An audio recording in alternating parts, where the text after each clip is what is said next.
Visakha port hospital ప్రైవేటీకరణ ఆపాలని CITU ఆధ్వర్యంలో ఆసుపత్రి ఎదుట చేపట్టిన నిరసన దీక్షలు నేటికి 300 రోజుకి చేరుకున్నాయి. ఈ సందర్భంగా నేడు నేలపై తమ డిమాండ్లను తెలుపుతూ పెద్ద అక్షరాలతో 300 రోజుల వినూత్న నిరసన చేపట్టారు. పోర్టు కార్మికులు, విశ్రాంత ఉద్యోగులు, కార్మిక నాయకులు కలిసి మానవహారం నిర్వహించారు. సిఐటియు గౌరవ అధ్యక్షులు పద్మనాభరాజు మాట్లాడుతూ తమ పోరాటం వలన గోల్డెన్ జూబ్లీ హాస్పిటల్ టెండర్కి ఎవరు ముందుకు రాలేదన్నారు. హాస్పిటల్ అభివృద్ధి కోసం పోర్టు చైర్మన్ కమిటీ ఏర్పాటు చేయడాన్ని తాము స్వాగతిస్తున్నామని పేర్కొన్నారు. పోర్టు దగ్గర ఉన్న సొంత నిధులతోనే ఆసుపత్రిని అభివృద్ధి చేయాలని కోరారు. హాస్పిటల్ ప్రైవేటీకరణపై రాష్ట్ర కుటుంబ ప్రభుత్వం కూడా స్పందించాలని, ఆ దిశగా కేంద్రంపై ఒత్తిడి తెచ్చి ప్రైవేటీకరణను ఆపాలని సూచించారు. హాస్పిటల్ ప్రైవేటీకరణ అనైతికమైన హాస్పిటల్ అభివృద్ధి కార్మికుల కృషితోనే సాధ్యమైందని, సుమారు 40,000 మంది కార్మికుల ఆరోగ్యానికి సంబంధించిన సేవలను ప్రైవేట్ వారికి అప్పగించడం అనర్హమని తెలిపారు. విశాఖపట్నం పోర్ట్ విశాఖ అభివృద్ధికి కీలకమని, ప్రతి ఏటా మున్సిపాలిటీకి సగటున 65 కోట్ల రూపాయల పన్నులు కడుతున్న పోర్టును ప్రైవేటు వారికి ఇచ్చి దారాదత్తం చేయడం అభివృద్ధికి అడ్డుగా నిలుస్తుందని పేర్కొన్నారు.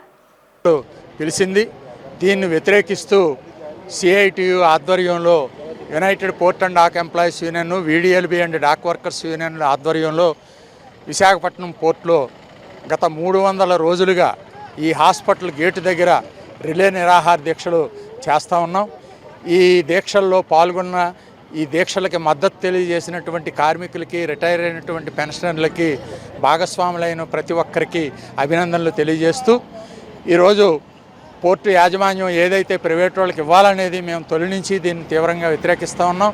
40,000 మందికి వైద్య సేవలు అందిస్తున్నటువంటి ఈ హాస్పిటల్ ప్రైవేట్ వాడికి ఇస్తే వీళ్ళ తాలూకు ఆరోగ్య భద్రత లేకుండా ప్రైవేటు వాళ్ళు దయాదాక్షిణ్యాల మీద ఆధారపడాల్సినటువంటి పరిస్థితి ఏర్పడుతుందని చెప్పేసి మేము దీన్ని తీవ్రంగా వ్యతిరేకిస్తూ ఉన్నాం. అంతర్జాతీయ ఖ్యాతికి, అభివృద్ధికి ఈ విశాఖపట్నం పోర్టుని గగనతలంలోకి తీసుకెళ్ళినటువంటి ఈ పోర్టు కార్మికులు, రిటైర్ అయినటువంటి కార్మికులకి వైద్య సేవలు అందించడం ఒక సామాజిక బాధ్యత యాజమాన్యాన్ని, ప్రభుత్వాన్ని.